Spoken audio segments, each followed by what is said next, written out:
में भी काहे नहीं हो, उन पे भी मामला गरमाया हुआ है, इस चीज को समझिएगा। पर कांग्रेस और अन्य I.N.DI.India यानी ये भी गठबंधन चल रहा, समझिएगा। पार्टी की मुख्यता देखिए, वो सिर्फ गजट रद्द कराकर खुश हो गए। एनसीटी का एक गजट देखिए, आप इस चीज को समझ गए ना। आप पहले पढ़िए, आप खुद पढ़िए, मैंने लिखा है यह आग किसने लगाई। मैं मुद्दा पे आऊंगा। जय हिंद दोस्तों, आप सभी का स्वागत है आपके अपने यूट्यूब चैनल नौकरी तक पे। आज हम बात करने वाले हैं खासकर बीएड वर्सेस बीटीसी। आपने थंबनेल देखा होगा, ये आग किसने लगाई, ये आग किसने लगाई। इस बात को समझिए, ये कहीं ना कहीं एक वायरल खबर चल रहा है आजकल। मामला ये भी है, मैं फिर बोल दूं, डिस्क्लेमर में दे दूं आप सभी को, अगर अभी तक बने हुए हैं तो ये वीडियो राजनीतिक दृष्टिकोण से बिल्कुल नहीं है, लेकिन कभी एनआईओएस डीएलएड वालों के साथ भी हुआ और आज बीएड वालों के साथ हो रहा है। इस राजनीतिकरण को समझिए। लेकिन हम फिर बोलना चाहेंगे, सुप्रीम कोर्ट सर्वोपरि है, उनका सम्मान हम करते हैं और सम्मान करते रहेंगे और आपको भी करना चाहिए। लेकिन एक ग्रुप में एक मैसेज चल रहा है, उस मैसेज का खंडन आप ही कीजिए, उसको मैं पढ़ाऊंगा, बस 2 मिनट दीजिएगा उसको खंडन करने में। उसको आप समझना, क्योंकि आप समझदार हैं, बुद्धिजीवी हैं, प्रशिक्षित है। लेकिन ये आग किसने लगाई, ये मामला है क्या। ये जो बीएड वर्सेस जो बीटीसी का जो मामला चला हुआ है, और खासकर बिहार में बीपीएससी टीआरई एग्जाम होने को है। आज हो गया 17, एग्जाम है 24 को, 23 को भी आप नहीं पढ़ेंगे, यानी 20 के बाद आपको पढ़ने का मन ही नहीं करेगा। ये एग्जाम का ऐसा एक फीलिंग होता है। तो आप सभी अब भी बोलेंगे पढ़ाई मत छोड़िए, पता नहीं बीपीएससी क्या कर दे। किसी जमाने में कभी जीवन में कोई सोचा नहीं होगा कि जो सीटेट पास नहीं किया उनको भी मौका दिया गया, इस एग्जाम में दिया गया ना। तो बीएड वाले अभी हतोत्साहित न हो, और डीएलएड वाले को हम एक शब्द कहना चाहेंगे, आप भी क्यों एक दूसरे पे उल्टा कर गए। आप पढ़िए ना, इसलिए पढ़िए। आप अगर आपको लगता है बीएड को बाहर कर दिया गया तो आप तो बल्ले बल्ले बिल्कुल पढ़िए, और मेरी तरफ से ढेर सारी शुभकामनाएं। इससे ज्यादा मैं क्या बोलूं, मैं किसी पक्षपात की बात नहीं करता, हमारे लिए दोनों बराबर है। और क्यों नहीं हो भाई, क्यों नहीं हो, दोनों बराबर है मेरे लिए।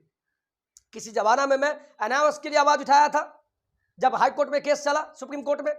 तो बात नहीं है, सही तरीके से सोचिए कौन क्या बोलता है। कुछ लोग बोलेंगे सर आप क्या है, मैं एक शिक्षक हूं, हाई स्कूल में शिक्षक हूं, अब मैं +2 में चला जाऊंगा। तो आशीर्वाद दीजिए मुझे भी, और दिमाग को पॉजिटिव सोच के देखिए। वीडियो आपके लिए बोल रहा है। तो ये मामला क्या है, सरकार के गले की फांस बना बीएड। कौन सी सरकार, सभी सरकार, 28 राज्य और 8 केंद्र शासित प्रदेश के प्रत्येक राज्यों के लिए ये बीएड और वर्सेस बीटीसी का मामला क्या बन गया, फांस बन गया, गला में अटक गया। और इसी कड़ी में बिहार का कुछ आप इस मामला को देखिए साहब, यहां देखिए, आप इस चीज को समझ गए ना। आप पहले पढ़िए, आप खुद पढ़िए, मैंने लिखा है यह आग किसने लगाई। मैं मुद्दा पे आऊंगा, और यह मुद्दा को आपको वायरल करना होगा, इसलिए नहीं, इसलिए कि ये बात सही है, वाजिब है। ये हम चाहते हैं अभ्यर्थियों का कमेंट आवे, हम पे नहीं, कोई हम ये मामला नहीं कर रहे हैं, ये ऊपरी मामला है, उस पर भी आएंगे, वो पढ़ेंगे तो आपका दिमाग खुल जाएगा।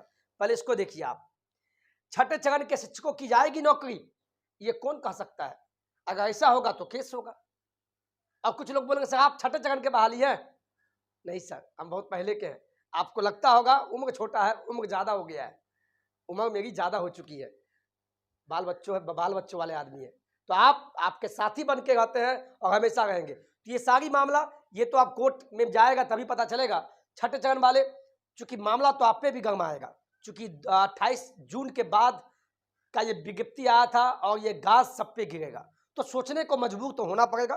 बाद बाकी आप समझदार है, ये सब बात आप ही पे हम छोड़ गए। आप 7th फेज का क्या होगा, बिहार सरकार, बीपीएससी सभी बोल रहा है एग्जाम तो होगा। आप देखते हैं आज भी बैठक है, बैठक होती है या नहीं होती है, क्या निकल के आती है, इसके बाद ही हम बोलते हैं, पहले हम नहीं बोलते हैं। ये गलती मैं नहीं कर सकता हूं, क्योंकि सही और सटीक जानकारी आपको देने का प्रयास करते हैं। तो 7th फेज वाले समय बहुत कम है, previous year set, previous year हो या जो जैसे पढ़ना आप पढ़िए, लेकिन रिलैक्स में पढ़िए, एक सीट आप लेके जाइए। बीएड वाले, डीएलएड वाले, अगर वाकई में बीएड बार होता है तो आपका बल्ले बल्ले है, लेकिन इस बल्ले बल्ले में 5 दिन आप खराब मत कीजिए। ये वीडियो लाने का मेरा मकसद इसलिए होता है कि चूंकि और जगह आप भी यूट्यूब देखते हैं, तो उसके आधार पर हमें वीडियो डालना पड़ता है और सही जानकारी देना पड़ता है। तो डीएलएड वाले आपको तो हम बल्ले बल्ले बोल रहे हैं, तो आप पढ़िए, और बीएड वाले को हम बोलेंगे आप भी पढ़ लीजिए। बाद बाकी तो सरकार का काम है, वो होता ही रहेगा। एनसीटीई की गलतियों की सजा बीएड या डीएलएड वाले कभी भुगते थे, डीएलएड वाले, एनआईओएस वाले धागी क्यों भुगते? ये गलती तो एनसीटीई का है, तो फिर इसका जवाब मानहानि एनसीटीई पे होना चाहिए। ना अभ्यर्थियों की गलती है, न सरकार की गलती है, ये गलती सारा एनसीटीई को ही हम देते हैं। ऐसा नियम क्यों लाती है कि बाद में जाके फंस जाए? बच्चा कितने गरीब किसान का बेटा है, कहां से पैसा लाता है। हाँ, अलग बात है जो पैसा वाले उनको कोई दिक्कत नहीं है, लेकिन आप अगर किसान वाकई में बेटे किसान के, तो कहां से पैसा लाए होंगे ये आप समझ, इसीलिए बोल रहे हैं। एग्जाम हो नहीं हो ये मैं नहीं जानता साहब, मैं कौन ज्ञाता हूं, लेकिन इतना मैं जानता हूं कि अपना समय बर्बाद मत कीजिए और पढ़िए। अगर सही बोले तो कमेंट में लिखिएगा, आपको मोटिवेट करने के लिए हम आते हैं। तो सारा जिम्मे एनसीटी का है। और बाद में जो मैंने लिखा है, एसटीटी हो या सीटेट हो या बीटेट हो, सुप्रीम कोर्ट के फैसले के बाद शिक्षक बहाली पर खतरा। वाकई में खतरा तो दिख रहा है, लेकिन सरकार अभी तक चुप्पी साधे हुए। और आदरणीय मुख्यमंत्री जी से कहेंगे, बिहार सरकार से, कि प्लीज आपके सभी बच्चे अपने हैं, तो आप इस पर संज्ञान में ले। और विशेष अधिवेशन, विशेष कुछ ज्यादा पढ़ लिए थे भारतीय राष्ट्रीय आंदोलन, तो विशेष अधिवेशन बुला गया, इस पे बैठक बुलाइए, आप दिल्ली से रिटर्न आइए और इस मुद्दा को साहब लीजिए। समय निकट है, ऐसा मत कीजिए कि एग्जाम लेने के बाद आप रिजल्ट आवे तो समय बोले कि सुप्रीम कोर्ट के आदेश के बाद हम बीएड को साथी को हम बाहर करते हैं। सर ऐसी गलती मत कीजिएगा, किसी का बद्दुआ मत लीजिए। कभी एनआईओएस डीएलएड वाले पर भी कितना गाज था, याद है? आपको याद नहीं होगा तो मैं याद दिलाऊंगा कभी। खैर, मामला पे आते हैं। मामला क्या है? अभी एक न्यूज वायरल चल रहा है, वो न्यूज आपको हम दिखाने का प्रयास करेंगे। उस न्यूज को देखिए, आप देखिए, पढ़िए। ये मामला चल रहा है, ये कोई मुझे भी नहीं पता, ये किसी ने भेजा है और वाकई में मुझे भी शक हुआ। इस पे भी राजनीतिकरण हो गया। ये देखिए, ये पढ़िए साहब, आप पढ़िए, आप ये पढ़ के आप खुद पढ़िए, आप समझदार हैं। ये आग किसने लगाई? बहुत अच्छी बात है। ये मेरा लिखा हुआ नहीं है, किसी के ज्ञाता बुद्धिजीवी का लिखा हुआ है, या राजनीतिक दृष्टिकोण से या बात सही है, ये जजमेंट, ये सब चीज आप सोचिएगा। जिसकी लाठी उसकी भैंस, लगाई बीएड वर्सेस बीएसटी या डीएलएड या बीटीसी का नहीं है, समझिए बात को। BJP versus India. अब देखिए, इसको भी राजनीतिकरण किया जा रहा है। मैं किसी पार्टी पॉलिटिक्स से नहीं हूँ, मेरा काम एक शिक्षक है और शिक्षक बनाना है और आवाज को बुलंद करना है। और हम आप सभी चाणक्य हैं, आप समझदार हैं, सोचिएगा, सोचिए इस चीज को। ये मामला बीएड वर्सेस बीटीसी और डीएलएड का नहीं है, ये मामला बीजेपी वर्सेस I.D.I.A का है। बाद बाकी आप समझ जाइएगा। आगे पढ़िए। 2001 से 2012 तक बीएड को प्राइमरी में लिया गया, यानी 1 से लेके 5वीं में लिया गया। 2001 में बीजेपी ने ही बीएड के लिए प्राइमरी का रास्ता खोला था। उस समय बीजेपी की सरकार थी, उन्होंने ही बीएड के लिए प्राइमरी का रास्ता खोला था। 6 माह का विशिष्ट बीटीसी कोर्स चलाकर किया था। फिर 2012 में केंद्र की कांग्रेस और राज्यों की कांग्रेस सपा सरकारों ने बीएड का विरोध शुरू किया और बीएड को प्राइमरी से बाहर कर दिया। इस मामला को समझिए और समझिएगा आप। 2018 में केंद्र की बीजेपी सरकार ने फिर से बीएड के लिए प्राइमरी का रास्ता खोला। बात तो वाजिब है, 2018 में ब्रिज कोर्स चालू करके ऐसा हुआ था। पर कांग्रेस राजस्थान में जानबूझकर विवाद खड़ा की और मुद्दे को सुप्रीम कोर्ट में ले गई।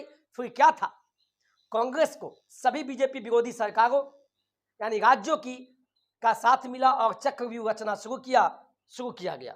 मैं फिर बोलूंगा, डिस्क्लेमर में किसी राजनीतिक दृष्टिकोण से नहीं है, ये वायरल चल रहा है, इस पे आप सोचिएगा। यानी आग किसने लगाई? केस को अपने पसंद के बेंच में लगवाया गया। कपिल सिब्बल ईटीसी को खड़ा किया गया। कपिल सिब्बल, अलीगल कोई पॉइंट नहीं मिला तो जबरदस्ती एक पॉइंट खोजा गया। एनसीटीई ने एक्सपर्ट कमिटी नहीं बनाया। बिल्कुल एनसीटीई का गलती है, हम किसी राजनीति पार्टी का नहीं जानते। मेरे तरफ से एनसीटीई इसका दोष है, उन्हीं की सब गलती है और उन पर मानहानि होनी चाहिए। और इस आधार पे 28 जून 2018 का गजट रद्द कर दिया गया। जो अभी आप देख रहे हैं, 28 जून 2018 के बाद जिसकी भी नौकरी हुई, छठे चरण वाले बिहार में भी काहे नहीं हो, उन पे भी मामला गरमाया हुआ। इस चीज को समझिएगा। पर कांग्रेस और अन्य I.N.DI.A इंडिया यानी ये अभी गठबंधन चल रहा, समझिएगा। पार्टी की मुख्यता देखिए, वो सिर्फ गजट रद्द कराकर खुश हो गए। एनसीटी का एक गजट रद्द हुआ पर नया गजट जारी करने का रास्ता बंद नहीं हुआ है। वीडियो बीएड विरोधियों, बीएड जो विरोधी है उसमें जो भी हो सकता है, मैं किसी का नाम नहीं ले रहा हूँ, बीएड विरोधियों, कांग्रेस और कोर्ट का काम खत्म, अब गेंद एनसीटीई और वर्तमान सरकार के पाला में। यानी अब एनसीटी और जो सत्ताधारी जो बीजेपी है उनके पाला में है, और देखते हैं क्या होता है। बीजेपी ने ही 2001 में और 2018 में बीएड को प्राइमरी यानी 1 to 5 में वैलिड किया था। वो जानते थे कि विरोध होगा, इसलिए राष्ट्रीय शिक्षा नीति 2020 में सिर्फ 4 वर्षीय बीएड, 2 वर्षीय बीएड और 1 वर्षीय बीएड का रखा गया। अन्य सभी कोर्स को 2030 तक बंद करने का घोषणा भी कर दिया गया। ये मैं आपको बता दूं, आप बीएड या तो 4 साल का कीजिए, 2 साल का या 1 साल का, अब सब बंद हो जाएगा 2030 तक। घोषणा के बाद, इस घोषणा के बाद क्या हुआ, हरियाणा सरकार डीएलएड बंद कर चुकी है। गजट हरियाणा सरकार के वेबसाइट पर आप देख सकते हैं। महाराष्ट्र में डीएड बंद कर दिया गया, महाराष्ट्र में भी डीएलएड बंद कर दिया गया। महाराष्ट्र सरकार की वेबसाइट पर भी आप देख सकते हैं, महाराष्ट्र हो या हरियाणा में हो। इनके अतिरिक्त कुछ अन्य राज्यों में ने भी बंद कर दिया। हाल ही में IGNOU, Indira Gandhi national open university, जो डिस्टेंस कोर्स के माध्यम से डीएलएड हो या बीएड हो, वहां भी आप डीएलएड बंद कर दिया गया। निष्कर्ष यह है कि बीएड के अतिरिक्त अन्य सभी कोर्स बंद होना है और भी हो रहा है। धैर्य रखिए, नया गजट आने जा रहा है। बीएड को ब्रिज कोर्स के साथ फिर से वैलिड किए जाने की प्रक्रिया केंद्र की बीजेपी सरकार ने एनसीटीई के सेक्रेटरी को सौंप दिया है। 28 जून 2018 से ही वैलिड रहेगा यह नया गजट। वैसे ही जैसे टीईटी और सीटेट को आजीवन किया गया 2011 से, अब आजीवन डिग्री हो गया। केंद्र सरकार यानी बीजेपी ने बीएड को 2018 में प्राइमरी में वैलिड किया था और 2021 में टीईटी या सीटेट आजीवन किया था। उसका कारण था राष्ट्रीय शिक्षा नीति के तहत एनईपी पूरे भारत में एक साथ 15 लाख पद बीएड या बीटीसी, डीएलएड, ईटीसी से भरना। वो अपने ही ड्रीम प्रोजेक्ट पर पानी नहीं फेरने देंगे। धैर्य रखिए, अभी 15 अगस्त की तैयारी में सभी व्यस्त थे। 15 अगस्त के बाद 30 जून के अंदर नया गजट आ जाएगा। मुझे इसकी सत्यता की जांच नहीं है, ये न्यूज़ वायरल चल रहा है। अब किस दृष्टिकोण से, मैं इतना जानता हूं कि बीएड धारी पे मामला संशय की स्थिति है। आप धीरज बना के रखें, और खासकर बिहार में डीएल वाले हमारे साथी, अगर ऐसा होता है तो आपका कंपटीशन आपके लिए कम होगा, टफ नहीं होगा, और अब भी आपके लिए फायदा है। पढ़ लीजिए, पढ़ लीजिए। और बीएड वाले, आपको मैं जानता हूं टेंशन है, मैं किसी पक्षपात की बात नहीं करता, ये भी मैं बताया हूं। तो ये मामला ऐसा भेजा गया और ग्रुप में चल रहा है, इस पे आप अपना बुद्धि से सोचिए आखिर मामला क्या है। लेकिन सुप्रीम कोर्ट सर्वोपरि, उसकी आदर सब करता है, मैं भी करता हूं और जिंदगी भर करता रहूंगा, क्योंकि देश है, सब कुछ है तब। ठीक है, इस बात को सोचिएगा। आज के वीडियो में इतना ही। जय हिंद, जय भारत। ये आग किसने लगाई, इस चीज पे आप सोचिएगा, और कमेंट का इंतजार मेरे पे नहीं, इस बात पे सोचिए आप।